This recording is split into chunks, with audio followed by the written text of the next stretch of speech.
Yo, what's good in the hood?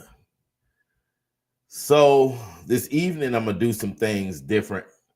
I have the lines open and I do have the link for people to join open.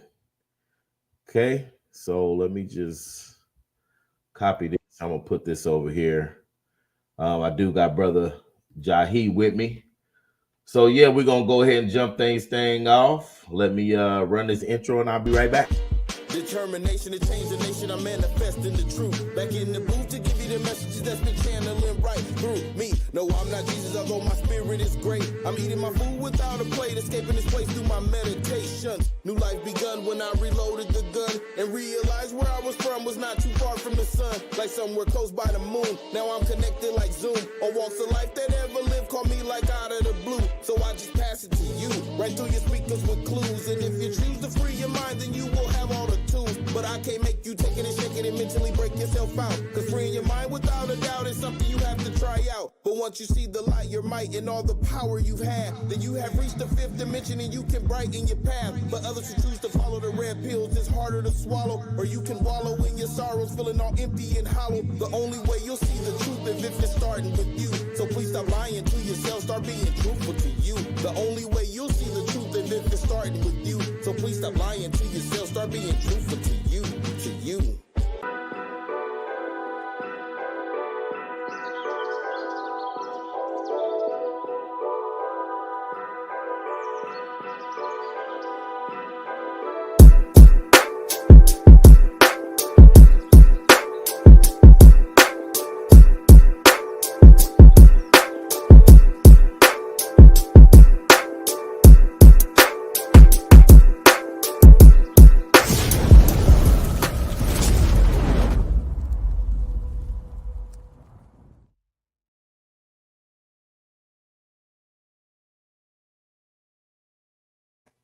Yo, so I'm back and I'm still black.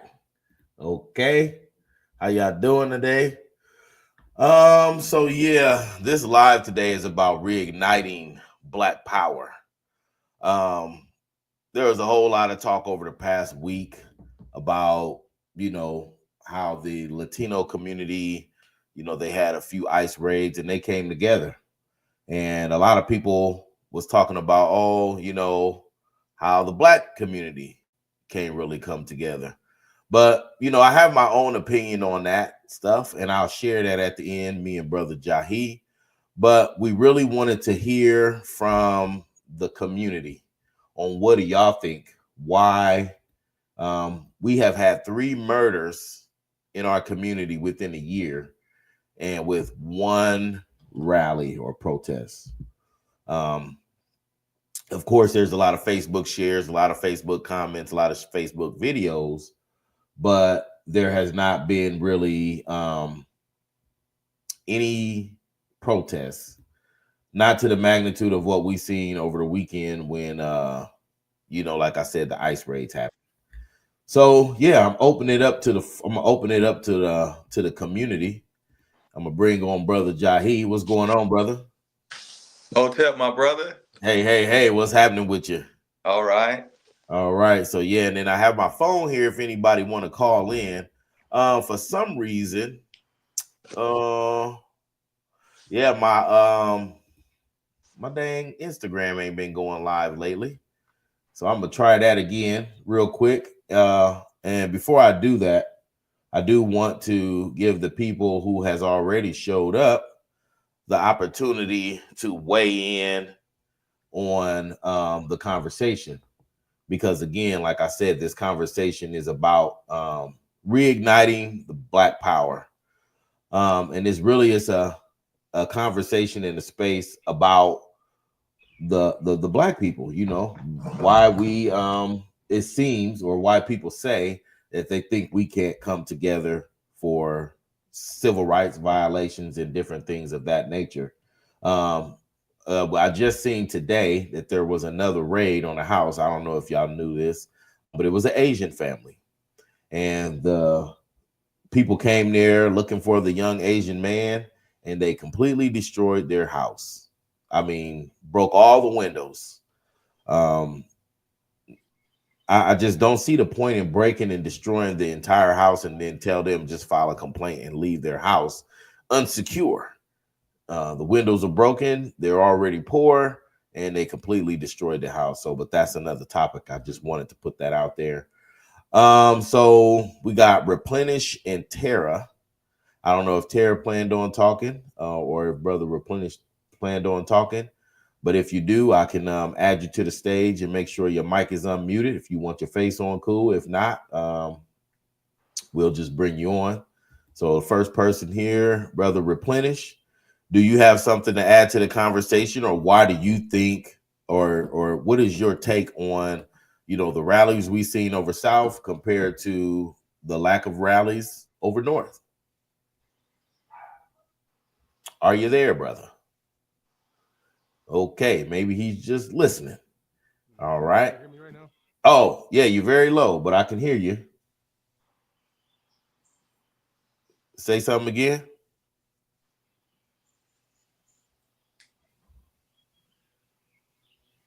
Brother, you there? Tara, are you listening, or or do you want to put in any input as well? I'm listening for right now. I'm kind of on the um cusp about it. Why people don't do it? I think. Okay, I'll go ahead and say something. Go ahead. From what I see, and even in my own self, I think that we as a people, for those who have protested and those who have marched, they're tired because when they do it, it doesn't result into what they expected to do on the big round. And so I think that's a lot of it, is that they've marched, they protested and protested, and they don't see the result that they're looking for. Mm. What do you think is the result that they're usually looking for?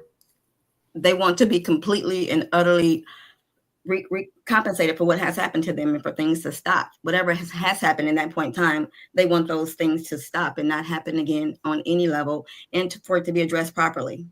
Not just brushed under and, for one day or 1 week, okay, we're going to do this. And, it goes right back to being what it was. Mm. That's just, So you feel like they just tired of it, like it's repetitive. There's no point to it, huh? I do think that is a lot of it. I do. I do. I do. Okay.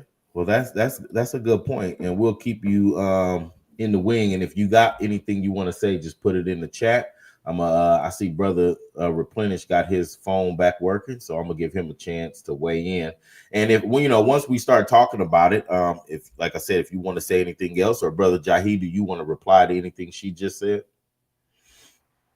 or you want to wait till the end till we get everybody's input? We can get everybody's input. Okay. All right. Let's bring this brother up here real quick. Hey, sorry about that. Yep. I was trying to connect on my computer, so I'm on my phone now. But yeah, as far as You kind of sounding like the RTB2. comparison of the support with South Omaha versus what we got going on in North Omaha is it's a lot of things. Can you hear me? Yeah, you straightened up. It was sounding like a Okay. robot at first, but you coming in clear now. Okay, cool. But yeah, it's a lot of things. And one of those things, is it's a loss of hope.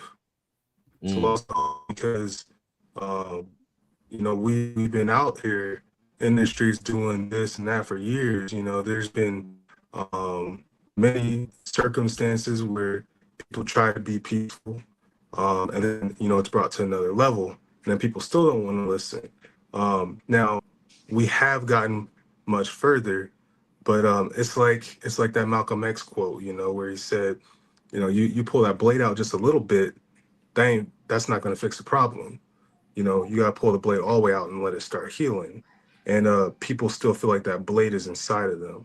So I think what we're doing, and working together and trying to build a little bit better of a future, getting more active, amongst each other in the community, and really, really fighting to do better. That fellowship and during the process is going to help change that. Mm. So you agreeing with Tara where she's saying that Yeah, I mean that's ultimately, I feel like it's a big loss of hope. a loss of hope. Mm-hmm. Okay, that's two interesting takes on that. I do have a clip that I have set up that I wanted to share with y'all. Give me a second. And it's just going to be probably about a minute, but it kind of goes some of the stuff that we talked about. This we had the conversation, and like I said, we both kind of got our opinion about it. We wanted to give y'all a chance to wait. Give me a second here. Let me pop this video in. Yeah. Okay. Miss Iris says she agree with you, brother Replenish, about the loss of hope. Yeah, and so that's what we want to get to. And overall, afterwards, we want to figure out how do we get the hope back? How do we keep the hope alive? Okay. All right. Let me know if y'all can hear this. What it saw as internal threat. All right, let's see. For decades, the United States government ran a secret domestic operation with one goal: to neutralize what it saw as internal threats. But these so-called threats weren't spies or terrorists. They were civil rights leaders, organizers, community builders, black men and women demanding dignity, equality, and justice. The program was called COINTELPRO, short for Counterintelligence Program. Under the direction of FBI Director J. Edgar Hoover, it officially launched in 1956, targeting communists. But by the mid-1960s, COINTELPRO turned its full attention toward the Black liberation movement. The FBI did more than keep people under watch. They planted informants, spread lies, used intimidation, and were involved in actions that sometimes ended in violence. Yes, this actually happened. It was carried out, recorded, and had real consequences.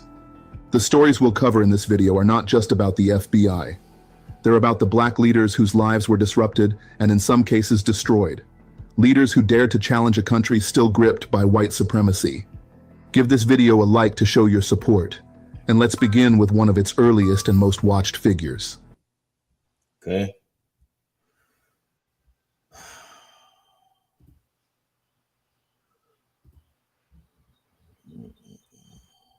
So let me bring myself back on here. Yeah. So just that brief clip is kind of what me and Jahi was talking about. And if you are unaware of what COINTELPRO was or what it did and how the government, the FBI, had a whole unit designed to do just what the video said: target Black leaders or people who fought for civil rights. And not only did it destroy their lives, sometimes it took their life. And so when y'all say a loss of hope and a loss of, like Tara said, it just feel like nothing is being done, everything goes back. And then, like this brother said, they will shoot Fred Hampton's grave up every year. Okay.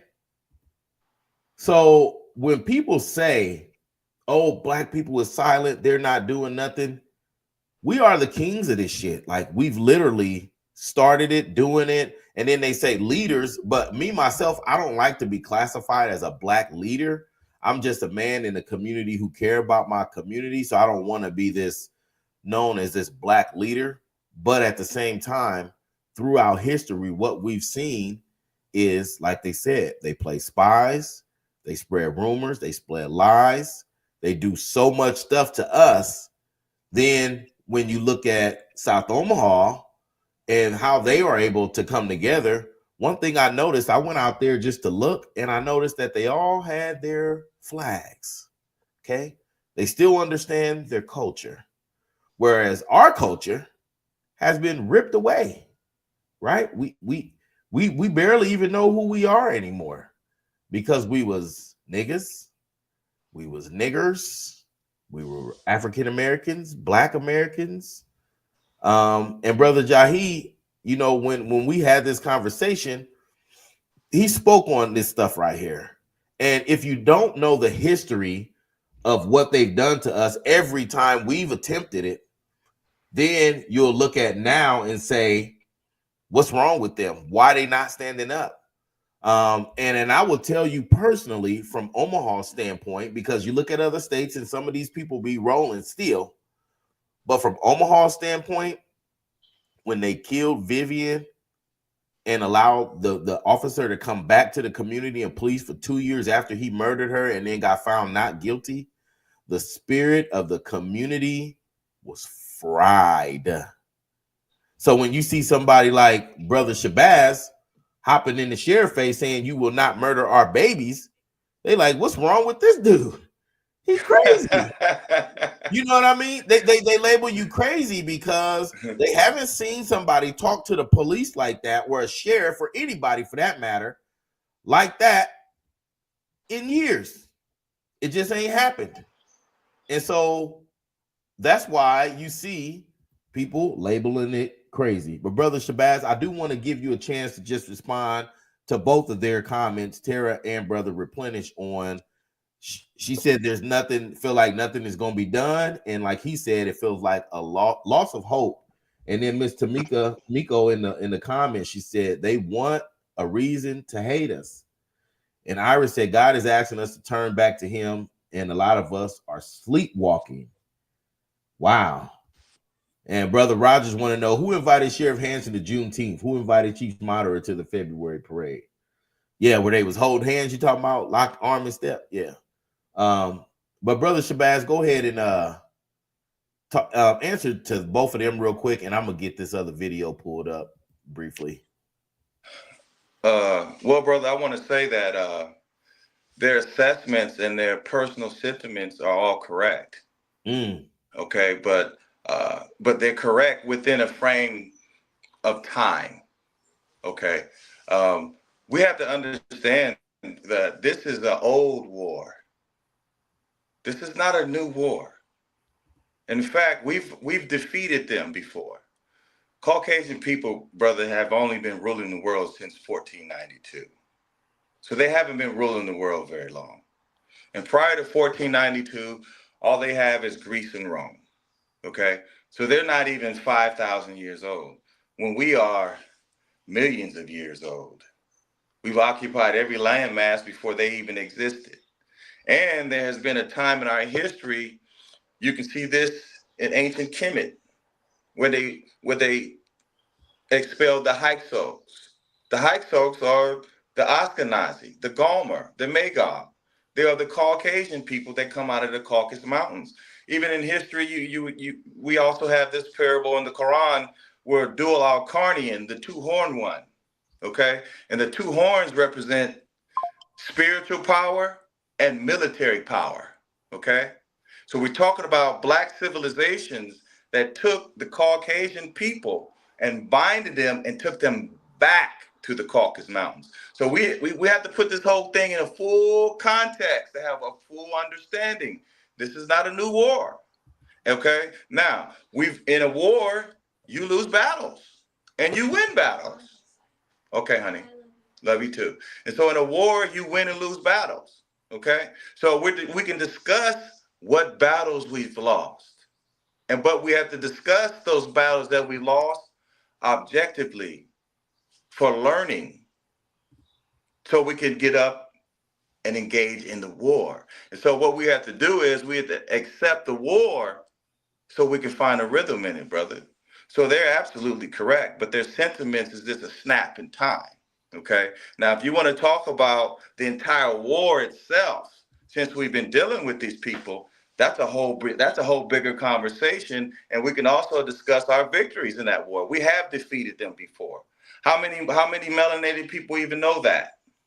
Caucasian people know that.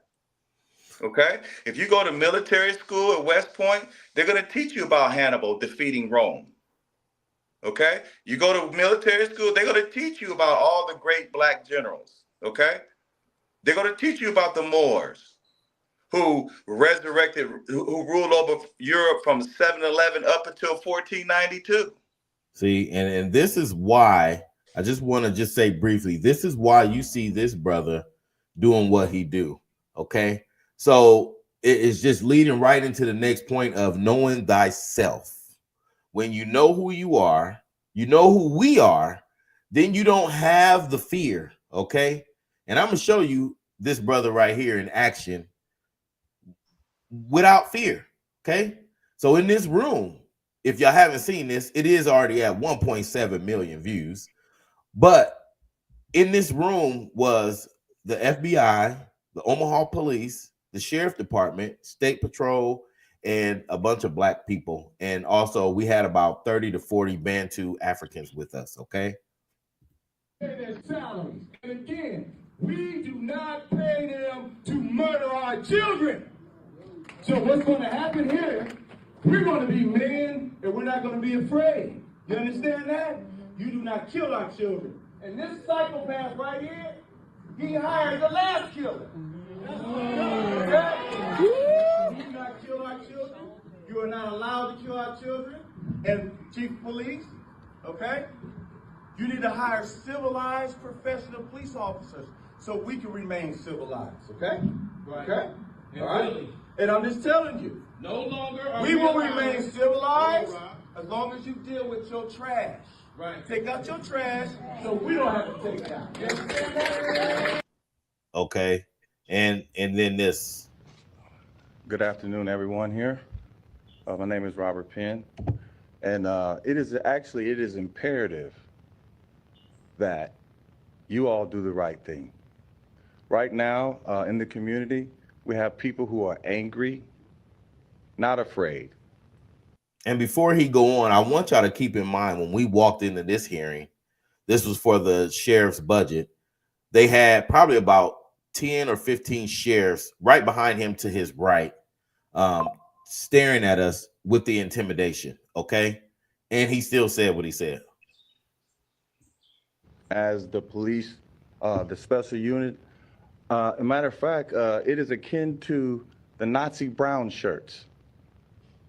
Okay, North Omaha is not a safari for white men who are mentally unstable, bordering psychopaths, jumping out of cars, unmarked cars, pointing guns at people, cursing at people. Gangsters jump out of cars and curse at people, not professional police officers, okay? And moreover, the young man that was executed, he was in his car. And the evidence shows that the police shot through his window when the window was up and the door was closed, and he was executed. And he said, he pointed a gun at me. We keep hearing the same mantra. He pointed a gun at me, and it's always a black male pointing a gun at a police officer, and then he gets executed. And not only that, the community is going to reject the illegal false narrative that if you are black and you're in the commission of a crime and you're a male, you can be murdered on the street. So what we have here, we have these special units who are holding court in the street. That's going to peel back all the layers of civility. And that's what's happening in North Omaha. I've talked to a lot of people. They're not criminals, okay? And they're not going to be afraid of Nazi, blitzkrieg, white males who think that black people in North Omaha is a safari for hunting. So your board, you guys have the power. You must, to maintain civility, okay? To keep everybody civilized and have respect. That's the whole purpose of us having courts. We don't need special operation units holding court in the street and murdering our children. And as Okay. And if y'all want to watch the rest of that, it's on TikTok and it's on our Facebook page. But when you know who you are, right, and you know yourself, this is why you got Brother Penn able to speak the way he speaks. But if you notice behind him, right, let me show you. Look how empty the chairs are. we're not there, but I was there. You know, a couple of us was there. But even without a bunch of people being there, the brother can speak his mind and speak the truth because he's not afraid, because he know who he is. So what we have is a lot of people running around, and a lot of our young men and women, they don't know who they are. They don't know the facts that you were just speaking about of our history and what we've done throughout history. And like Rico said, imagine getting wrongfully killed by one agency and then a sister agency gets paid to launch an investigation. Right. We are Right. electromagnetic beings. Come on now, brother. All right, Rico, I see you. Michelle said, I would have been there if I hadn't worked. We already know you, renegade. We know you would have been there. That's one of them Latino sisters that's gonna be there. And Iris said correct. But again, Brother Penn understands who we are, who he is. And so, and I understand who I am, and so do Kasim understand who he is. So we don't have an issue or a scare. They can't scare us.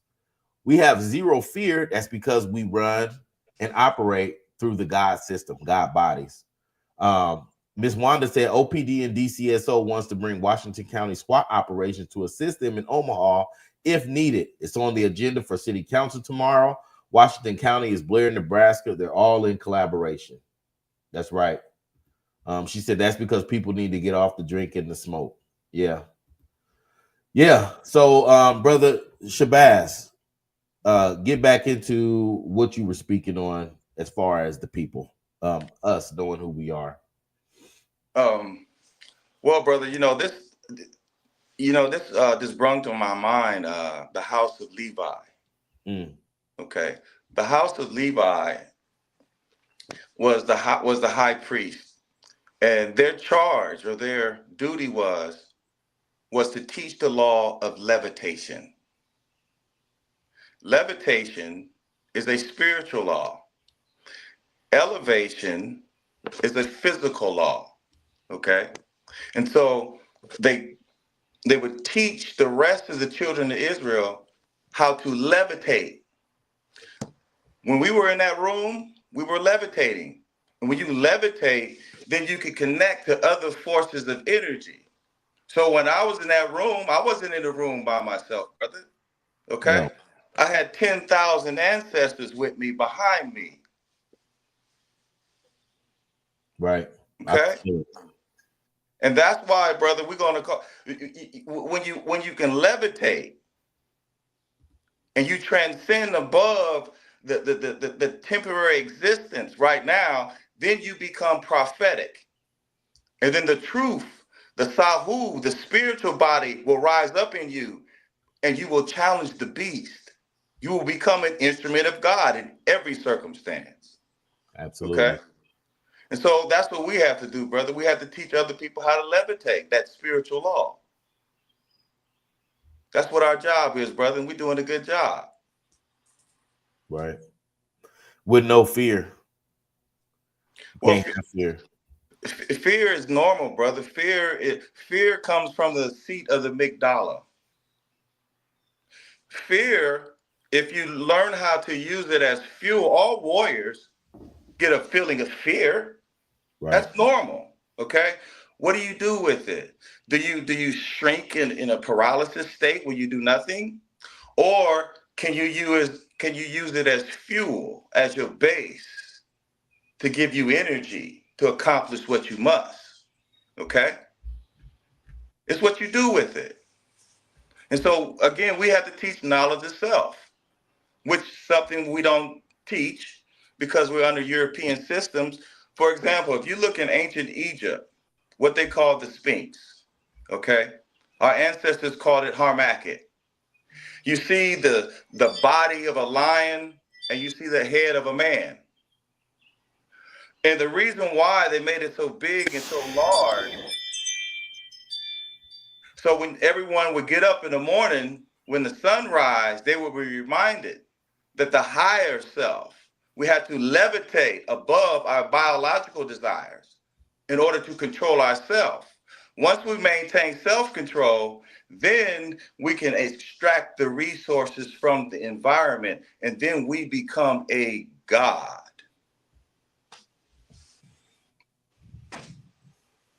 I agree. So we have the same fears, we have the same emotions, we have the same feelings as everyone else. Everyone feels the same things. Okay? Some of us know what to do with it. Some of us are aware of our symptoms. Some of us are aware of the forces that move inside of us. And we know how to use those things. And the Creator teaches us how to use those things so we can become a God.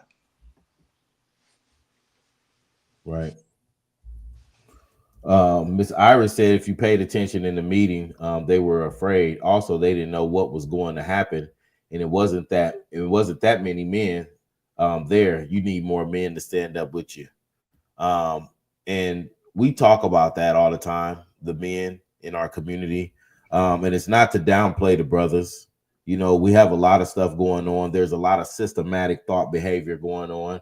I too was once stuck in that systematic thought behavior where I thought I was supposed to grow up and jump off the porch and come down on niggas with the tight cars and, you know, fuck all the bitches and be in the community selling drugs. That was part of what we were all bred into. Well, for me anyway, I wouldn't say all. There's some suburban brothers, but even the people from the suburbs sometimes try to come into the community and they think it's a fun life where the people who was born in it is really trying to get out of it. But it took for me, I think I was about 25 when I finally woke up from that fantasy of that life. But by then I already had criminal records, not super extensive, but you know, but it was still pretty bad, and it took me out of a lot of jobs and things that I could have did. But I think the mindset, the program, it hasn't diminished, brother. It just got stronger. But your inner God, the spirit that you have inside of you, is actually stronger than that program.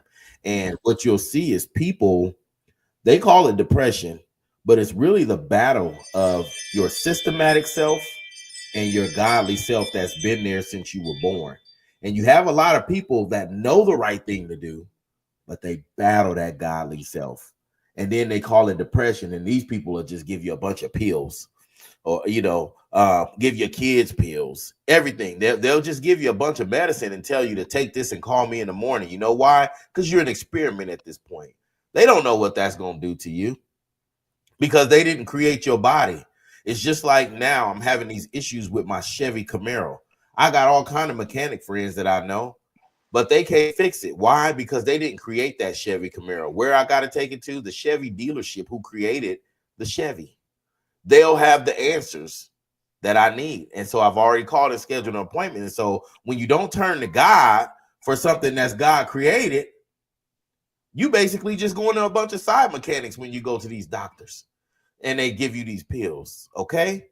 Understand that you're a God body, you created by God. You got to turn to God with your problems, turn to God with the issues, turn to God with your thoughts. Okay.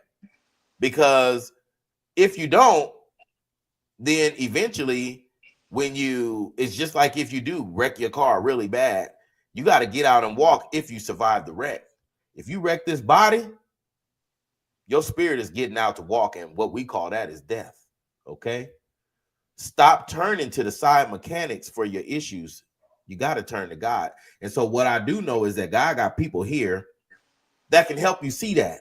You know, we not saying that we are the God, but since it's God inside of us, we know. So when I met this young brother right here, Replenish, and a few other people that I've been associating with on the back end, when I see that God in them trying to come out, all I can do is tell you that it's there and don't fight it. Because when I fought it, my life was miserable. I wasn't myself. I felt like that, what they call depression, because I tried to battle against what I really was. It was the thing that you don't practice. I know now that I'm a gatherer. I can gather people. I can gather spirits. I can gather souls. I can gather and get people together. Like you got Brother Kasim, who is a warrior.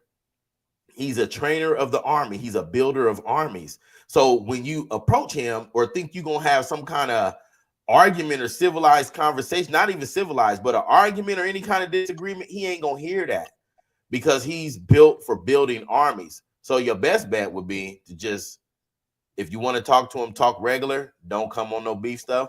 because he's just not that person. Now he can be civilized 100%, but if you come sideways towards a general, an army builder, you'll see why he built armies. Miss Iris said, yes, they know what it is, what's going to do. That's why they give them to you. That's why I want Kobe came in here. They was pushing all of us, all of those shots and stuff. Yeah, when COVID came, yeah, because they was killing our people. They knew exactly what they was going to do to us. God also has laws we don't abide by, and there's something we definitely as people are going to have to do. That's right, abide by them. Right now, we're being distracted by a whole bunch of things, but there's some stuff that's coming that we don't even see because we don't open our eyes to it. I can agree to that. And so I think when like even with my cousin right here, brother Johnny, he's holding these spaces for men to have conversations. Okay. And that hasn't really been done in Omaha. I don't know if it has been or not, but I feel like what he's doing right now is very valuable, not just because he's my cousin. I've been in those spaces with him a couple times, and it's just a safe place for men to open up and have those conversations.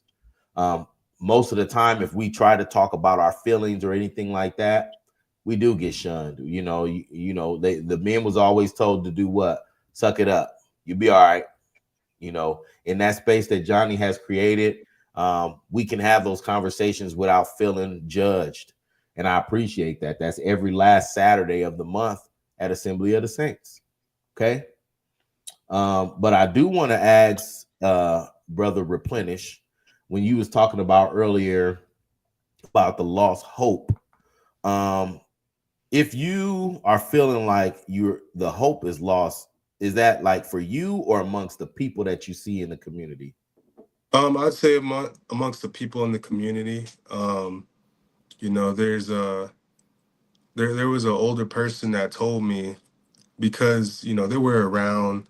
I think he was born like in the 50s, and he said it's in our DNA. And I know he's wrong, but he said it's in our DNA. We can't stick together. That was what he told me, because of what he's been through all the years. I understand he's in pain. I understand that there is that lost hope. But I just want to take a second to just say I'm surprised that Jahi knew that the ancestors were with him. That blows my mind, because when I was watching that video of him in that city council meeting, the first thing that I said when I saw him talking, I'm like, he's not there by himself. Like that, like you could tell right away. And there's a lot more I could say, but I'm gonna leave it at that. Like, that's crazy to me that you knew that, and I appreciate you for how much you've taught me with that. Yeah, I think. Oh, go ahead, brother Jahi. You got something to add? Thank you, beloved brother. It's my pleasure. Yeah, I think when you can connect, spiritually, godly. I said in one of the pieces that I wrote that I'm not Jesus, but my spirit is great. I eat my food without a plate, escaping this place through meditation, through prayer, right?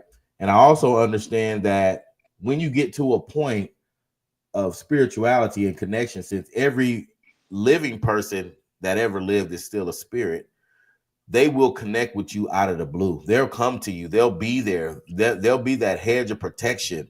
And when you feel it, it's just a different type of thing. I know people might think it's weird, but I'm telling you, when the ancestors is there, you definitely feel it. It gives you full courage. It's like them tapping you on the shoulder saying, speak your shit because I got your back.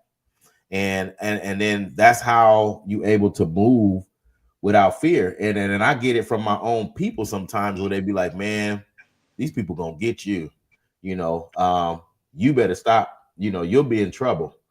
But no, how can I be in trouble for doing something that my creator told me to do?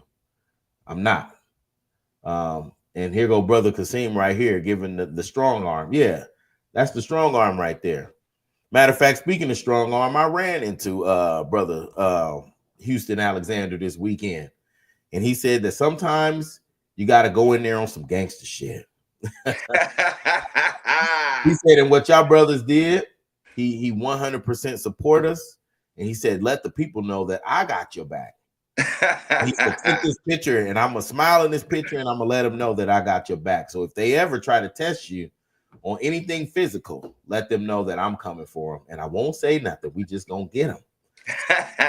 And so, you know, I don't know if people know, but that's an MMA fighter right there. You don't want them problems. And just like Brother Kasim, like I said about him, I understand that, brother, 100%, and I love him. And I understand that his spiritual mission. Now he's you know, about to be a husband. He's a father. He's everything else that y'all want him to be.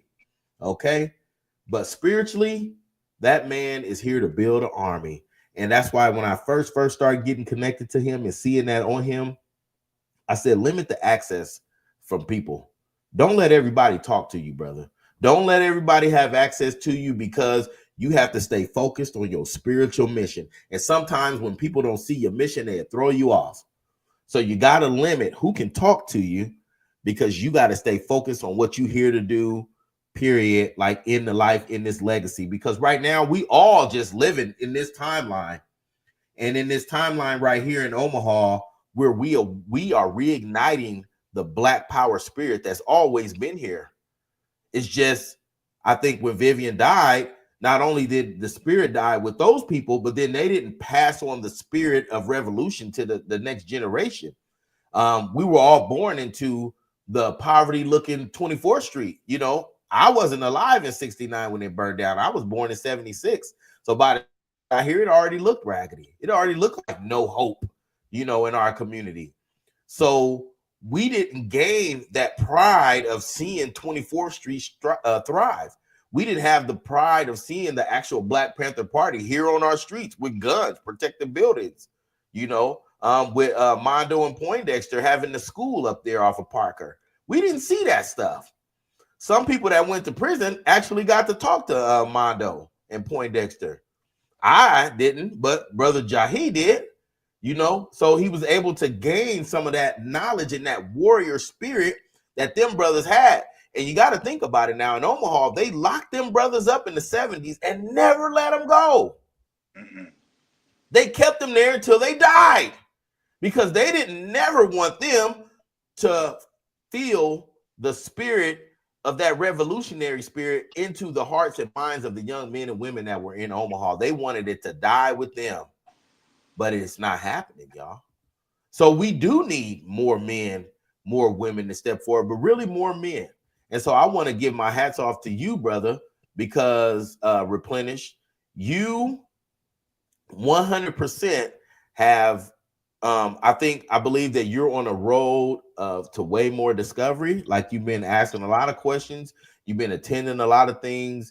You've been sticking by everybody. And I think, you know, with you being so young and already having your mind cracked open like an egg, man, just stay focused on what you're doing and stay focused on gaining your knowledge. Keep building yourself. You're real healthy. I like that you stay in the gym, that kind of stuff, brother. And I encourage you to just stick it out. Yeah. I appreciate that a lot. And I also want to say, you know, it makes sense, everything you just said about, you know, the kind of roles that you, Jahi, and Kasim all play. Because when you think about like just me being here with you guys, like Kasim, I've known him for about 5 years, and I mean he's helped build me up a lot. He's been dropping a couple dimes here and there. I don't know if he knows how close I actually listen to him, but you know, he'll say something that sounds super simple, but I know how complex he actually means it. And dude's taught me a lot. But you know, when Jahi was speaking, not only at the 360 meeting, but you know, just every time I've talked to the brother, you can tell, like it's almost like you are talking to the ancestors. And you know, throughout the process, have been making sure that, you know, like you said, your job's you're a gatherer. Like you've welcomed people in, you've introduced people in, and I stay hitting them heads for you. But no, it's yeah, like you could tell there's all these different moving parts. And you call this channel Reigniting Black Power, and you can see it. You can see that energy in every single, realm between everybody. So I appreciate all y'all. Yeah, yeah, brother. Go ahead. Thank you. Yeah, I just want everybody to keep in mind that we haven't lost the war. We just Right. complain over certain battles that we've lost, and then we get stuck in the stupor about a battle here or there that we've lost. We haven't lost the war, and the war is bigger than any individual. Okay, Right. so there is no savior. There's saviors. Okay, and Christ is not a name, it is a title. It is a state of mind that any individual can grow into. So is Buddha. So is Taqwa. So is Krishna. Okay? So we're talking about a state of mind where the individual reaches their apex of development and they become, again, a God. Not the creator, Right. but a God. Hey, God. Not Sir. the God. Right. Right. And I think it's important for people to know that when you are in these spaces, you remember that these other people that has these elected official roles, they're still just people, bro. When I walk in the city council and I see them, they got them all parched up, ahead above us. They all dressed in suits. They got the lights on them. This is all psychological stuff to make you think there has to be some type of respect for this panel. But when you don't respect the community that voted for you, why would I ever come in here and respect you as a body? Now, individually, I can talk to each one of them. There's a mutual respect. But if you are not respecting the community, why would I ever come in there on some respect for your position or the body together? Because you have been elected to do what we asked you to. You represent us, but then you come in here and you do things that don't represent us. And so I'm gonna play a short clip, part of this clip where I did go to city council, and after this, the council members said that they feel like I'm turning into a bully. I'm bullying them because it's always very disrespectful. They say it's disrespectful, but to me, like I said, respect is earned, it's not given. And that day I did come in there with my "You Can't Tell Me What to Do" shirt on. And it was over the fact that they were passing a law or making an amendment that if you as a city council person, they feel like your code of conduct or the way you behave is not becoming of city council, they could get together and kick you out. And that to me is some Jim Crow stuff. You using the law to try but really you have a president of city council who is supposed to get his people together and then just kind of corral them, like, don't be arguing, try to get them to work together. But at that moment they were not. And so I'm gonna just play like probably 15 seconds of this. Y'all, so because y'all got my letter last week, I'm sure. It's sad that we are here in 2024 to talk about the government using the law to silence the voice of people. This is modern day Jim Crow. Look at y'all faces. It's disgusting. So when people look at that and they say, "Oh, why did you talk to them that way?" It's because I can, and they are not representing what they're supposed to do for the people. And then just this ending part. For making up lies against me, which I got court for tomorrow. Tired of y'all. All of y'all. Look how stupid they look, just sitting there. See? Because I don't have to respect your position. If all of y'all sitting here, 6, 7 of y'all, and you still not doing what the people is asking you to do. And so in our community, what we have to learn is Their position don't give them the power, y'all. It's not the position. The power comes from the people who vote you into that position. Okay?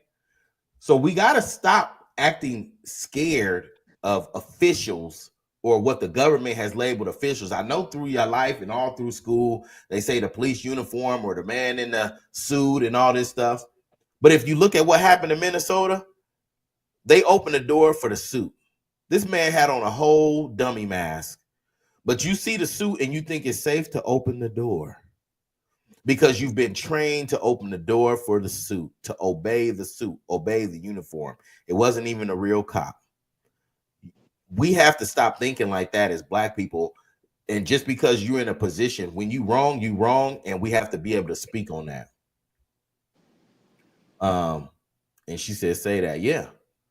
And so when people look at Brother Jahi and me, or even Sundiata or Kasim, there's sometimes you can go in and talk to people regular and have a regular conversation is good.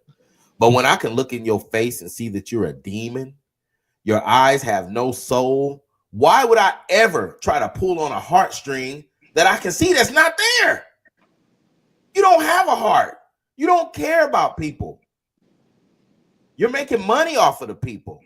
Why should I respect you or try to talk like regular to a person who don't have a heart? They're demons. And what do we do with demons, brother? Well, one of the things about demons, brother, is they don't have a moral conscience that you can appeal to.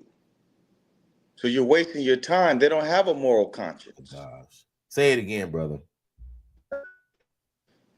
Psychopaths do not have a moral conscience that you can appeal to. They're fiends. They're berserkers. They don't have any moral turpitude. Okay? So sweet utterings and sweet talk and trying to appeal to their moral conscience is futile. It's futile. And one of the things they've actually done, brother, is if you look at the school systems, they remove civics from the school system. The average person, no matter what color you are, is totally oblivious to their civic responsibility and their civic prowess, their own power. Everybody. And that's by design, though. It's not an excuse, but I am giving a violence. That is a variable that we need to take in consideration as well. A lot of people are totally aware of their civic responsibilities. A lot of people are totally oblivious to the fact that the people down that are sitting at various government seats actually work for them, and they pay their salary every day. I don't care if the brother is smoking blunts and smoking cigarettes, and that's all he does. He still is paying for the services to run our society. Absolutely. And one of the things too, like you brung up with how they brung that police officer back out after they murdered Vivian Strong. Mm-hmm. It is also important for us to be griots, meaning we make sure that the younger people are totally informed about the struggle.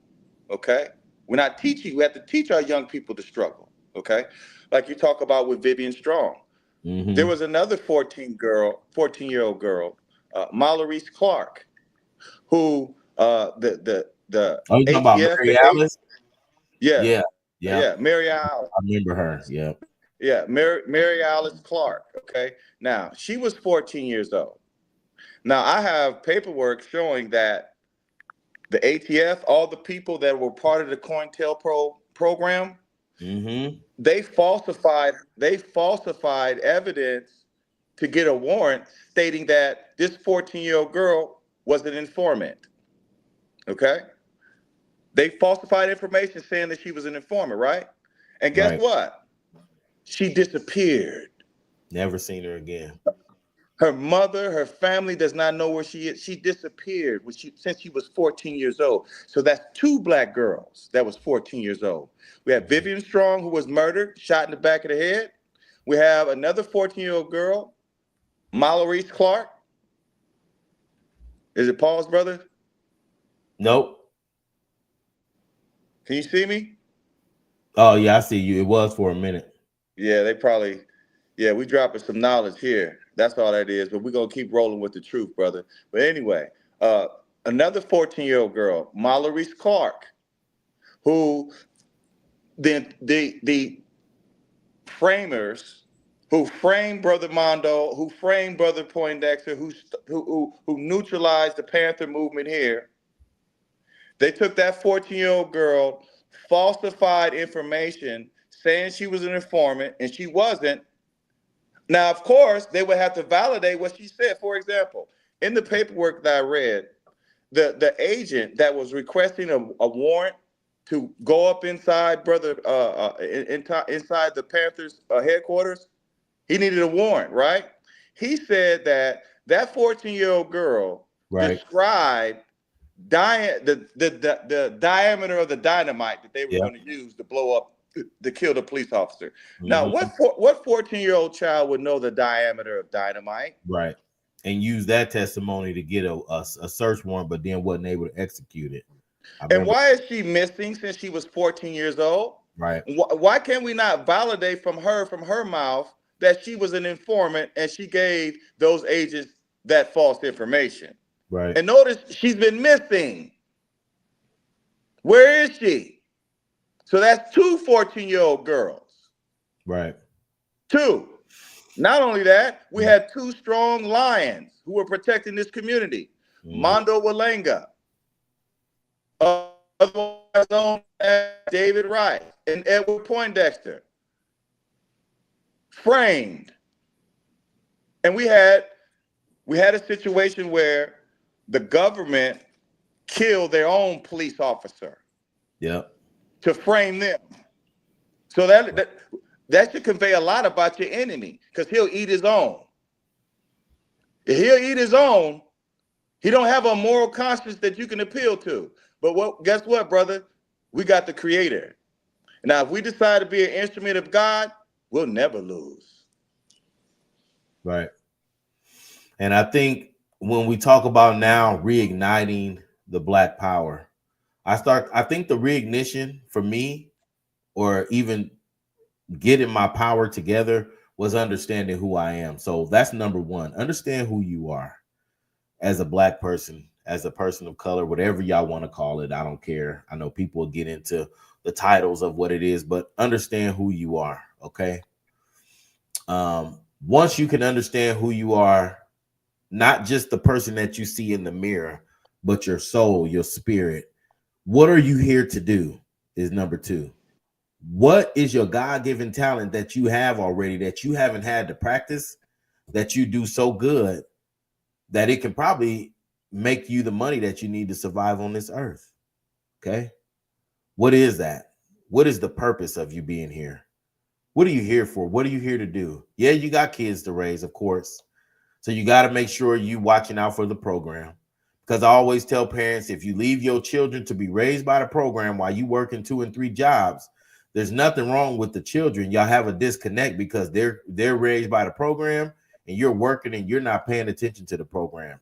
And that's that internet program. That's TikTok, social media, Facebook, Instagram. If you're not on their pages to see what's teaching them, then you start being disconnected because they're being taught to, for one, hate themselves, hate others, murder, kill through music, through social media. It's like a manufactured machine. And then you see why all the children talk the same. They dress the same. They act the same. The disrespect of the parents. You have to keep, and it's tough. Because you can still do everything and their spirit might get absorbed by that. And then you're battling with them. Okay. I think if you can, those first two things, know who you are, realize your purpose, and then don't be afraid to act on or be who you are being told to be, not who you're being taught to be, but your inner God that's telling you who you are. That's what you listen to, not the system that has this diagram of the nigger, the black man, the gangster, that nigga, I'm him. That's a program, because what you realize is once you fall for that, then you become very predictable. They can predict what a nigga's gonna do because they created it. If I leave a bag of weed somewhere and I got fentanyl in it and the nigga think I dropped it, he gonna pick it up and smoke it because he a nigga, right? And guess what? It might be laced and you might die from that. Okay. When they can program you on what you are, then they can predict your actions and they can predict what they can do to you and make a good plan on what they can do to you. And I'm gonna give you a prime example. So most of the time, if you think about raids and stuff that happen, when do they happen, brother? Early in the morning, mid-morning, but sometimes I'm up at those times of night because I'm not set on the program of at 4 o'clock I have to be asleep or at this time I have to be asleep. I sleep when I get tired. So sometimes I don't go to sleep because I'm not tired. But then I go to sleep when I'm tired. It might be in the middle of the day. I might go and lay down if I'm tired. But if I'm not tired, I'm not going to do that. And the same with eating. I eat when I'm hungry. I don't eat breakfast, lunch, dinner like they program you to do. I don't even wear a watch because I'm on my own time. See what I'm saying? So I don't even go by the time. But I'm saying for you as a person, while you're in this world existing, there's a lot of rules and situations. I mean, a lot of rules and things that they tell you should follow. And the reason why they tell you that so they can predict it. But tap into your God-given spirit and it'll help you. But what I want you to do too is also remember that your God-given talent, your spiritual self, that is your true self. This created version, like I said about the battle and the depression, that created version will have you messed up. And if you're not, your body has this warning system that tells you when you're in trouble or when somebody's not good for you or when you shouldn't be around them. And unfortunately, some of us don't listen to it and we don't go by it. And then guess what? You sit there and be like, I knew I shouldn't have went. Or I knew I should have stopped talking to this person. That system is in there. There's a feeling you get when you're not supposed to be around certain people. There's a feeling you get when you're in a situation and you know that situation is not going to end good for you. It's built into you. But if you're not tuned into it, you're just going to ignore it. And then situations is going to happen. Well, not only that, Brother Sherman, biology teaches us that every cell has a membrane. Ooh, and yeah. how does the membrane function? The membrane has severe discernment. It determines what can come in and what cannot come in. Okay. And so we have to live our lives in that same function, that same natural function. We have to control, brother, what's coming into ourselves. What's coming into your household? What are you keeping out of your household? Okay. And so in order to develop moral discernment within the individual, okay, you have to have the courage to go through the process of introspection and look at yourself and admit, what is wrong with me? What do I need to fix? What do I need to improve upon? And then you have to remove those distractions out of your space. So we have to be very, very membraneous, brother. And you'll notice that another thing, we don't need to have everybody in the strategy room. Absolutely not. I agree. Okay. And so we have to have realistic expectations of other people as well. Okay. And we have to know what piece or what function is necessary. Sometimes, brother, they don't need to call us. Okay. We're going to be unsavory in that situation. You know what I mean? We might drag some knuckles. You know what I'm saying? So we have to put everything in its proper complex, brother, and in its proper place, because sometimes you don't need to call Brother Jahi. Sometimes you don't need to call Brother Sherman or Brother Kasim. So we have to be realistic about everybody's expectation. But at the same time, we have to be membrane, brother. Okay. All right. We're not going to have these crazy people telling our women, you need to be independent. There's just black girl magic. No. There's the black family unit. See, there's all of us, and we come together as one unit. Okay? Ain't no black girl magic. And not only that, that's a strategic plan by our oppressor to make sure our women are the front line, which makes us weak. Okay? Let's be realistic about that. Now, I'm not talking about women can't be leaders. They can be. They have a lot of leadership qualities. They're intelligent. They have leadership qualities. Certain things that they need to be a leader in. But there are certain circumstances, brother, where okay, you need to sit at home and let the men be men and let the men contend with men. And we can't have this fictitious strategy, brother, where we got to get up under our woman's skirt. And we got to ask her for permission to be men. Okay? No, that strategy, that's our oppressor's strategy.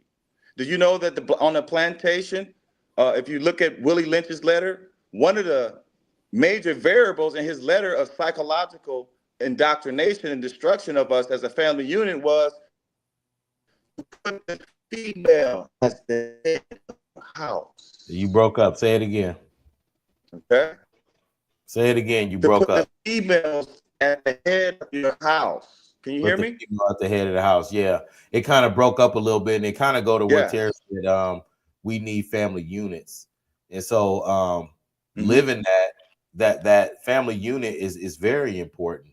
I think, you know, when we did start the brand that we have for clothes is I'm from the hood streetwear. Before it took a village, and now it takes a hood. And we talking about motherhood, fatherhood, brotherhood, sisterhood, parenthood, childhood. It's the reestablishment of the family. And so being proactive, some of the things that we do proactively in the BAA, we have those gang summits. We do talk to Tamika had me come and talk to her people about parents to the parents to understand how do you notice when your child is thinking about a gang or wanting to join a gang. You have to be proactive. The gun seminar things. But then what we see in our community is people don't want to pay attention to none of that until a situation happened. And then it's everybody's being reactive. And then they saying, what is everybody doing? And so I've seen a lot of comments over this past week from people who's never shown face at one thing. Not even shown face, but what family have you assisted? But then you got a lot of opinions on what the community should be doing, who should be protesting for what, all of this stuff. But you yourself has not ever been into anything. And so I just skip over a lot of it because a lot of these people I be thinking is robots, you know, just talking to be talking. But when you look at the family unit and the structure, we do as men, we have to step forward as men. My wife and daughter, they were not comfortable with holding a firearm, seeing the firearm, touching it, nothing. Now they have got to a point where not only do they have their own and they carry their own, they carry it with one in the chamber. They know how to shoot their rifles, everything, because we've practiced and practiced and practiced. And that's me building my family, making sure we are protected. And so the weirdest stuff happened today. There was a man in front of my house, a white guy, and he was walking back and forth for like maybe 3 or 4 minutes, just pacing. And I didn't know what the hell he was doing. So I come to the door and he turned around and he waved and he like, hey, are you the king of this castle? I'm like, what? And then he asked me again, are you the king of this castle? I said, what you want? He said, oh, I'm just going around the neighborhood seeing if people want to check out some pest control or, you know. I'm like, nah, you know. So then he shoes up and go. I shoo him away. He go up the street. He didn't go to nobody else's house. And then as soon as he hit the corner, the power went out right over here in our neighborhood. So, of course, I'm thinking something going on. They coming for me. So I'm grabbing everything. You know what I mean? And without even speaking, of course, everybody in the house is on the same thing. We didn't have to say nothing because we didn't know what was going on.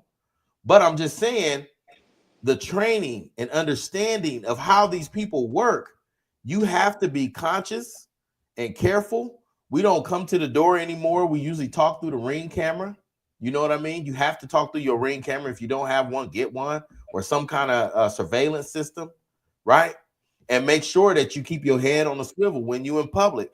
The other day, yesterday, we were on our way. Sunday, we was on our way to the church. I'm backing out the driveway, and what's a car is coming down the street with somebody hanging out the back window. Now, I don't know if it's kids or what, but my wife noticed it first, and she was 100% ready. And I'm looking at her like, what's going on? And then that's when she said, hey, this guy was hanging out the back window. I didn't know. But again, stay prepared, right? Without no fear, and making sure that you are raising your family to understand y'all got to have codes. You got to have hand signals. You got to have the eye signals, everything, and be prepared as a man. Prepare your family for war if need be. And like you said, I never knock a woman because she's usually the unusual suspect. But train your woman to be prepared because they usually won't expect your woman. And I think the woman, to me, the women warriors that I've read about, they are not to be played with. I know how far to go with my woman before the woman warrior comes out on her, you know. And so with Marcus Garvey, I was reading about Marcus Garvey in some videos. He said, if I had the amount of warrior men that I have in these warrior women, we'd have been one. We'd have been ahead. So they've always been front line with the women. And I want them to understand that, you know, us as men in the community, we are here to protect you. But the reason why Kasim put together, you know, and he had us help, we put together that women's seminar with the guns. We're not saying we need all the women to pick up guns, but just know that there are men in the community that is willing to help you make sure you arm yourself, because like Clarice shared a story the other day, she was downtown and some guy and white woman was yelling white power to her and giving her the fist, you know, and the swastika thing or whatever. And, you know, y'all have to be able to protect yourself in situations because this is the type of stuff that's happening. They completely always disrespect the black woman. And it's pitiful. But at the same time, the black women, we in a new era. Yeah, they ready to defend themselves. And like she said, always stay ready, always ready. And I just want y'all to know that we do love y'all 100%. And like Brother Jahi said, we are willing to lead. The men got to come out this, whatever it is. It's not really a lack of men. It's a lack of manly behavior. When you read some of those comments on TikTok under Jahi's video, there's so many women on there saying, if all the men acted like him, we wouldn't have to act manly because we would have men. There's no need for the woman to get manly or be tough if she had a man that was manly. And I mean, y'all brothers want to carry purses and all that stuff. That's fine. Do your thing. But I'm just saying, in this point in time, in this era right now, we need the men to be men. And I would appreciate that. Not only that, Brother Sherman, the community needs to be fully aware that we are on serious alert. The last shooting, the last execution, okay, that brother was murdered in front of his house where he slept, okay? The other brother, when they did a raid, he was in his house when they murdered him, Right. okay? The other brother that was fleeing, he was leaving his home, okay? So these special units, they know where you live. And they will murder you and take your life at your house. So what we need to do, we need to make sure the entire family unit is alarmed and alert. We need y'all to start, you get with the BAA and other people, we need y'all to start practicing shooting with both hands, short distances at first. And then when you get a rhythm with that, then start practicing shooting long distances. And then after that, then start practicing shooting moving targets, okay? Because when they have sent a clear message that they will murder you at your home. Right. And I just wanted to share this screen just so you can see what this lady right here, Malika Poetry. She said, about time a black king stepped forward and said something. 13,000 agreed. Hell yeah, this is the best thing I've seen on TikTok so far. Okay. And we could go on and on with those comments because I think, it's 14. No, what is that? 146,000 comments. And just seeing some of the responses we get from around the world for something that happened in Omaha, and just with this brother speaking up, we know that in our community now is needed. And like Jobina said, facts, and that's one of the toughest women I know right there. And she walked arm lockstep with Robert Wagner in anything. And so Miss Peak says she ready. I'm ready. I'm ready. Yeah. And so I just think when we talk about reigniting this Black power, I don't really think it's left. I know sometimes people think that we've gotten soft or whatever, but you have to remember, like I showed at the beginning, that COINTELPRO, they had a whole unit set up to knock all of our leaders off, and they did it publicly. Mostly every leader that you've seen, even the white one, the president who was for Black people, they executed him publicly because it's to deter us from ever trying something like that again. And what did we do? Try it again. They did Fred Hampton, everybody. And when you look at Marcus Garvey and his situation, he was thwarted by other Black people. Same with Fred Hampton, other Black people. So I know sometimes people say, oh, you told what's his name to shut the fuck up, blah, blah, blah, because a Black face don't make it safe for you. I mean, just because you Black don't mean you 100%. Now, it's nothing against the brother. It wasn't for him. That attack was not about him. But in that moment, when we're holding the sheriff accountable, we need to just let that happen. And also, Brother Sherman, we have to understand that you bury the man or the woman and you continue with the plan. Okay. So, and we have to also understand, brother, that this war has been taking place for a long time. We haven't lost it. Mm-mm. We never have lost it. Now, what they've done to us, they've got a lot of us to fall asleep in a deep Negro sleep. Mm. And so you're dying in a war and you became a still target because you're unaware of the war and how the war is ravaged. But the war has never been ended, and we haven't lost it either. And so we have to separate ourselves, brother, from the illusion that your opponent is projecting too. Okay. So your opponent is projecting a lot of illusions. For example, why are we calling ourselves the minority when we are the majority? They are 1/5 of the world population. The other 4/5 is us. Now, what are they doing? They're controlling the movement of not only people, but they're controlling the movement and distribution of resources from landmass to landmass. And that's what the great Marcus Garvey was bringing to our attention, okay? And the great Marcus Garvey, he told his enemies when they framed him and they arrested him, he told them, you will find me in the whirlwind, and there are more cubs in the fold that's coming after me. What is he talking about? He's talking about the duration of this war. Okay? Some people think because they lose the battle, they lost the war. No, you're supposed to lose battles. You're going to win battles, you're going to lose battles. We just want to win the war. So when someone falls, you pick up the torch. You got to. Okay. And I like what Brother Rico said. I haven't been able to read everybody's comment, but Rico said the Third World War will be spiritual warfare disguised as physical warfare. Yes, indeed. Yes, sir. Yes, indeed. Because here's why, brother. Here's why Brother Rico hit it right on the nose, okay? I don't care if you read the Quran, if you read the Bible, or if you're aware of the metal netter or the spiritual lessons from our ancestors, okay? Satan, the beast, has no power. He only has the power of suggestion. You have to give him your power. Right. So it is a spiritual warfare, okay?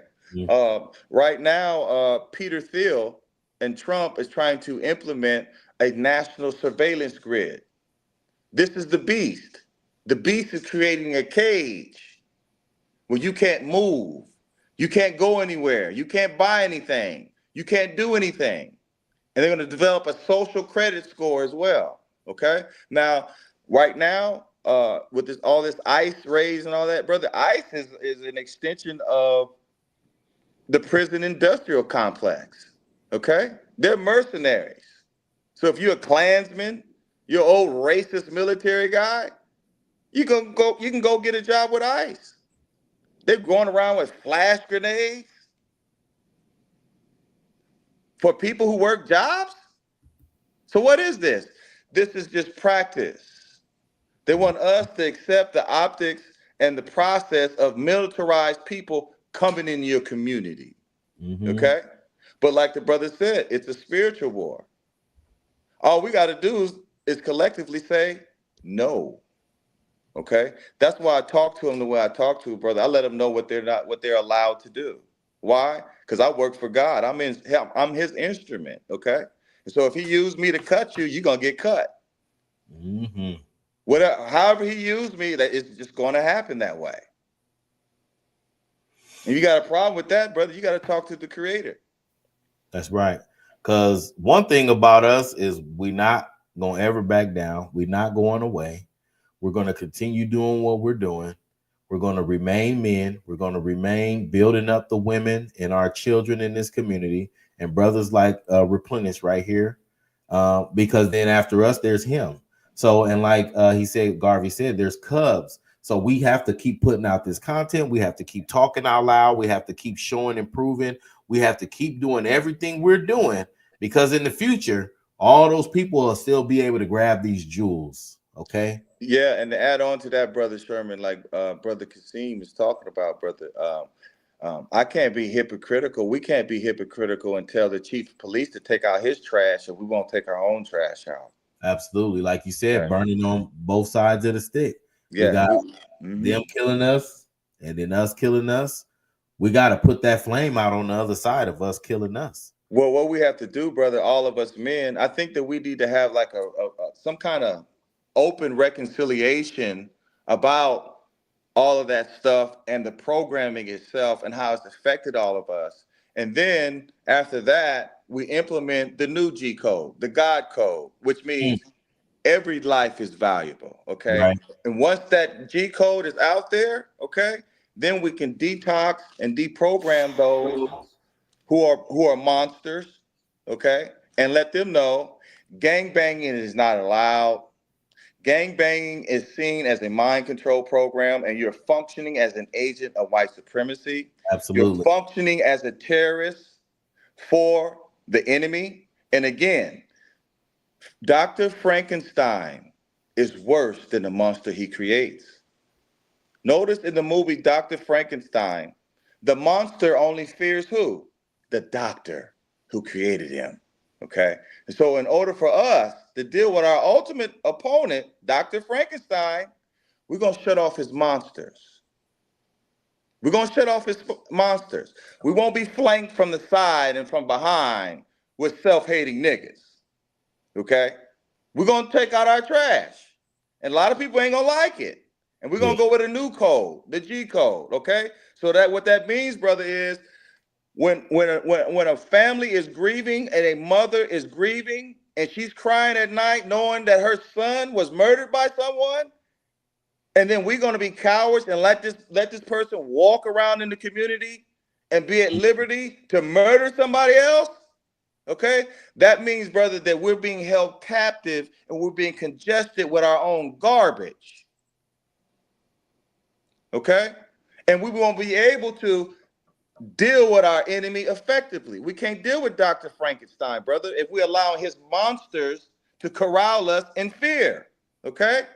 We're not going to do that. So what we're going to do is we're going to be men. We're going to regulate ourselves. We're going to regulate our households. Then we're going to regulate our community. And we're going to let people know, I don't care how bad you think you are.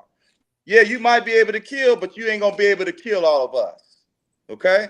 You're not allowed to gang bang. We're going to be the first city to eliminate gangs. We're going to take our trash out. You're not allowed to gang bang, okay? being a nigga is not allowed anymore. That's where we going with this, okay? If they got a problem with that, then us men will collectively deal with you, okay? And we'll take you back to the Dr. Frankenstein that created your crazy ass in the first place, okay? So you can unplug, get deprogrammed, you can be detoxed. We'll give you a chance. None of us ain't perfect. I've been a part of the same program myself, okay? None of us are perfect. But what we're going to do, brother, is guess what? Do you know nothing in nature is straight? Everything meanders and curves. But guess what? It always seeks to be upright, brother. And that's what we're going to do. We're going to seek to be upright. And also, we can't discard or butcher what's useful and good for our idea of what's perfect either. Okay? We can't do that as well. But what we're not going to do, we're not going to be outflanked by monsters. We're not going to be congested with our garbage. Okay? We're going to take it out. If you're a gangbanger or whatever, you're not allowed to be a gangbanger here. We got an enemy downtown that we're dealing with. He's got all kind of machinations, plans, and systems that we need to navigate and deal with. And we're going to deal with it. And you can help us deal with that as well. You can help us deal with that. Okay? Yeah. Okay? I'd rather see young black males in our community between the age of 18 to 25 who are legally armed. I'd rather see that too. Who are civilized, who can get up every day and earn a living with their brain in their hands. Okay? Right. We need that. And we need to all collectively pivot and turn and face our opponent. It will reduce just facing him alone. I'm not talking about just physical engagement. I'm talking about facing him vis-a-vis. Right. Turning off all his other distractions. Mm-hmm. Okay? He's turning our children into monsters. Okay? Self-hatred, brother, is not a rite of passage. It's not. And this ain't nothing new. The stuff he's speaking on, in 2022, I made this video exactly about what you're talking about right now. And it's 33 seconds. I'm going to play this real quick, and then we're going to get some final words and wrap it up. But I want to play this on this show because a message to my brothers. Brother, I'm not your enemy. Together we are energy, protecting our children and uplifting our queens. Unified as brothers, it's a beautiful thing.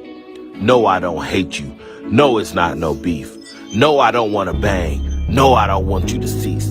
If your confidence is down, I'm here to remind you that the power of God is deep inside you. Separate to elevate. Let go of the lies. Unite now as brothers, and nothing can stop our rise. My brothers, my brothers. And when I did that in 2022, like I said, this ain't reactionary. This is stuff that we did before. It's proactive. The message to the brothers was always about making sure that the brothers understood that we love you, brother. We don't want to have to hurt you. We don't want you hurting our community. We don't want our community feeling terrorized. Okay? But what we do want is for you to come out of the program, embrace the love that we have for you, and then let us help you refocus the energy on the real issues, because we have to build the army. And like Kasim said right here, the Urban Survival Club Omaha. Okay? The Urban Survival Club Omaha. And it's about teaching the young men. And like I said, that brother is 100% built on building the army. And I always call the young people, the new people that's born now, I call them the birth of the army. I feel like in my spiritual self that our army is here. We just, they're so misled that it's like now they're turning on themselves. And we have to stop them from turning on themselves and focus on their God-given talents. And like he said, I'd rather see them patrolling with legal carry guns in our community than I'd rather see the police. Okay. Brother P, you got. We need to make police officers. Yeah. We need to make them police officers. Okay. Yeah. You know, they said that there's a deficit of 100 police officers, and we need to address our mayor with this issue. Well, we need to make the police in North Omaha 95% black. Yeah. Let's make them 95% black. Also, what we're going to need to do is we need to eliminate all their special unit operations. They need to be eliminated. We need their budgets removed. Okay, you can't have a gang unit if you don't have a gang problem. Okay, and so our youngsters need to understand, how can we protect you from the jump out boys at night if you're a gang member? How can we protect you from them? And you need to also understand, you got to carry a gun for your op, and then your op got the same problems that you got. Y'all got the same problems. Mm-hmm. And y'all got the same unit hunting both sides. Okay? Right. And so we're not going to, brother, you know, as my grandma used to say, Satan is the author of confusion. Mm-hmm. And so we're not going to be engulfed in confusion, brother, where we have our children who are monsters and automatons of self-hatred killing each other, and we can't talk to them. And then, you know, like we have some people, well, we're doing gang intervention. No, we're gang elimination. 100%. Okay. We had some people from California come here and train people here and certify them on gang intervention. They're going to train them on the problem that they couldn't solve themselves. Now we're breathing life into gangs. We're going to talk to them. No, I'm going to talk to you, and then I'm going to give you some directives. Then I'm going to tell you, I'm going to give you a no, and then we're going to enforce those no's. Why? Because this is my community. Gang members don't pay property taxes. Right. So we're doing gang elimination.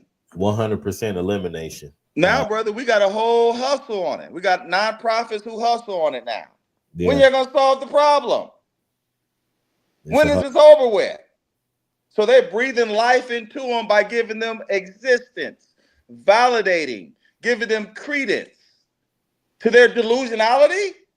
If someone is mentally unstable, brother, do you accept their delusionality of reality?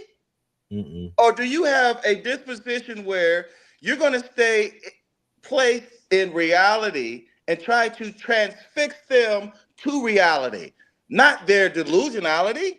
Okay? So we don't follow people who are mentally unstable. And so if you think that you're a gang member and you're under 25 years old, I'm not going to be held hostage by you. Okay? What we're going to do is we're going to give you rules and directives, and we're going to show you love. Okay? But our love does not turn into foolishness and weakness. Okay? And we're not going to be held hostage by people who do not possess their own mind. If the enemy has your brain on remote control, guess what, brothers? We will show you and teach you how to cut the strings from the Deprogram. puppeteer. Absolutely. We'll show you how to give up being a puppet. We can do that. But we're not going to be held hostage by them, Brother Sherman. No. Not at all. And I think that, you know, going forward 100%, like we said, like you said at the beginning of that meeting, a lot of people don't know, but you did say at the beginning of the meeting, if you have an issue with your child becoming a gang member, send them to us. Okay. So reigniting the Black power is knowing who you are, understanding your God-given talent. Okay. And if you have an issue with that, as far as like with your children, you can send them to us, send them to Brother Kasim. We all gonna work together on, like he said, eliminating the gangs. And I just want to give Brother Replenish a final word before we get out of here on your thoughts about the reigniting the Black power, or how do you feel, or what position are you going to want to play, or whatever you want to talk about as a final comment for yourself. As far as the position that I like to play, as far as my involvement, with Reigniting Black Power. You know, I've got a lot of different talents, as we all do. So I guess me specifically, whatever needs to be done needs to be done. You know, so I mean, whether it's showing up to these city council meetings, the legislative meetings, looking up statistical data, throwing statutes at them. Also, I'm gonna be right there with Kasim, you know, doing what he does. So wherever y'all need me, you know, that's where I'm at. Yeah, we definitely appreciate you, brother. Um, and I want people to understand that there's been so many proactive things done. I know a lot of the times y'all don't, the community's not paying attention to it until something happens. But just know this is not a farce. This is not a hustle. This is what we live, eat, and breathe every day. Okay. My kids are grown. I don't have to raise children anymore. I have grandchildren, but it's not my full-time responsibility. Okay. We live, eat, and breathe this here because it's the purpose of our lives. Appreciate you, Pastor Page. It's the purpose of our lives. And so what people have to understand is even when there's not a crisis or some shooting or something done happen, stay tuned because we're always on this same stuff. It's like I said, that video, that message to my brothers, that was in 2022. It's 2025.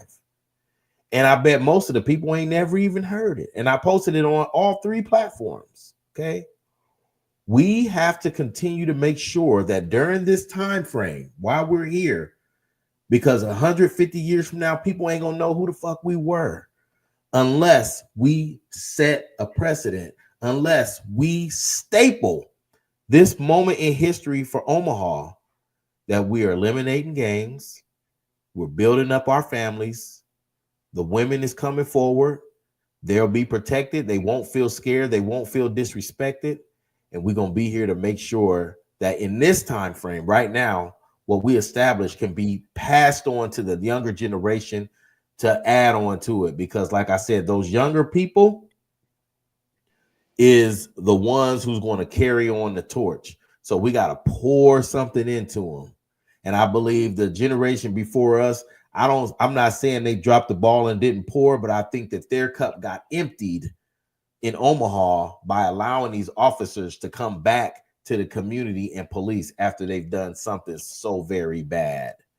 In 1971, Ernie Chambers wrote a letter to the White House about how bad the police were here, abusing, pulling over black people. And there was a brother named Rudy White.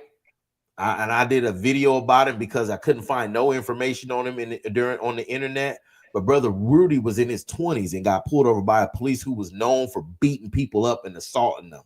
And he tried it with Rudy, but Rudy beat him up. And then he shot Rudy and then radioed in and said he was in a whole nother location and let Rudy lay there and bleed out. But what that officer learned that day is that Rudy wasn't the one. And with us doing the story about Rudy now, it's in history. And Rudy's daughter is always talking about him. But what you got to understand, there's more Rudys. Okay, we're not going to tolerate that. So as we move forward in North Omaha, I want y'all to continue to love yourself, pay attention to what we're doing, pay attention to what you're doing, grow your family, pour into your family, try your best. I know everybody got a job, but try your best to keep your children from being absorbed into the system. Make sure y'all keeping God first in everything that you do, okay? And you won't fail. But just make sure you giving that credit to God, everything that you're doing, because right now, what we're seeing in this era and in this time, there's a shift in consciousness amongst black people. And there was, I ain't gonna lie to you now, y'all think I'm exaggerating, but I made a video. Let me see, what year was this? This 2021, and there's a video, and it's called The Almighty Shift. And it's about the shift of consciousness for black people. And I've seen it coming a mile away because this is what was shown to me. Okay. And you have so many people in this town that I believe are 100% guided by God, but most of the time we just don't turn over the negative that's been programmed into us. Let it go. It's not you. That's not who you are. Okay? Brother Jahi, final words, brother. I just want to say to everybody, brother, you know, if you're a Christian, then dust your Bible off. If you're a Muslim, get on Serato Mustaqim. If you are African spiritualist, then Yahuru Sarah. There's just a lot of work to do, brother. We're doing it, and we don't need to fall under the illusion that any one of us are each other's enemy. Absolutely. Okay, let's remove that let's remove that illusion, brother, because what it does is, it hate stems from the illusion that someone is your enemy. Okay, there's a lot of illusions that we're under right now, but brother, I just want to say a personal thanks to you, brother Sherman, your family too, how your sisters, man, your wife and your daughter. I just love how they step up, man, and put on the line. Y'all do as a family unit. We all need to model that. We need to get our house together, brother, and ourselves. We need to function as a family unit. And again, we need people to join in, especially the men. We're going to eliminate gangs. Gang banging is not allowed. And we need to become the first city to eliminate gangs. We can do it. I believe we can do it. Okay. 100%. 100% behind that, and in front of that, all that. I think we can do it. Honestly, most of these brothers don't even want to be in the gang. They just see what they see on TV, and you know, it's the poison that they feed us. You know what I mean? Yeah. It's supposed to be. It's like you said. It's the devil playing tricks on you. You know, thinking that this is what you need to be. This is what a man is. Right. So, you know, I don't think it's going to be a challenge, but I think it's a little less challenging than what it looks like. Yeah. So I'm gonna leave y'all with this the Almighty Shift video, and we're gonna close it out. Thank y'all for joining, all the people who did join, and even you, Sister Tara. I know you said you lost power a couple of times, didn't want to interrupt the flow, but we appreciate your input still. And everybody who's in the chat, I know it's so many comments, I didn't get to read them all, but I do appreciate y'all joining in and even adding in your input, because we got a lot of work to do. And like right here, we can do it. We can do it. It's not impossible. May God continue to bless Omaha, Nebraska. That's my cousin Sheila. So yeah, we can do it. So I'm gonna play this real quick. Give me a brief second. Feel it? The almighty shift. Can you feel it? It's like a hard right turn doing 75 miles an hour in a sports car, accurate and precise, with great handling, never leaving the road. We have seen some of Earth's greatest minds awaken. Now we need y'all to speak. Speak to the ones that's searching for the road. Speak to the ones that just want to know. Speak to the ones that felt the shift but don't know what to do. I would tell you this, the speaker is you. Far too long we have allowed a system to dictate to us who the fuck we are.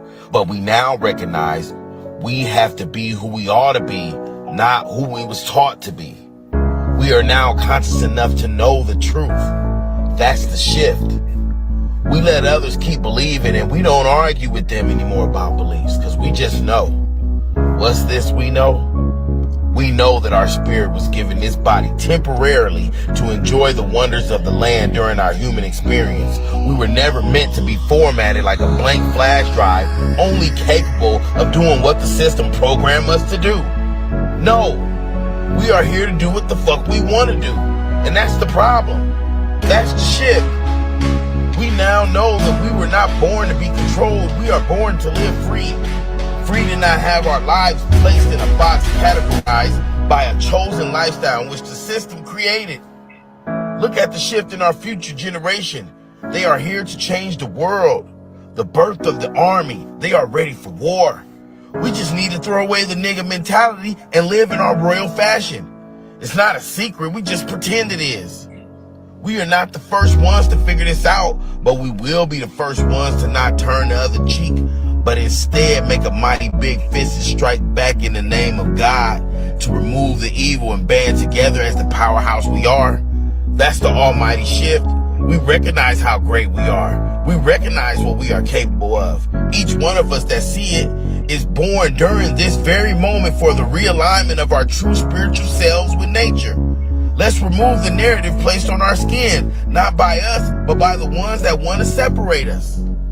We can't just keep talking about it, we gotta be about it. Because the truth is plain to see, and the truth and the love will set us free.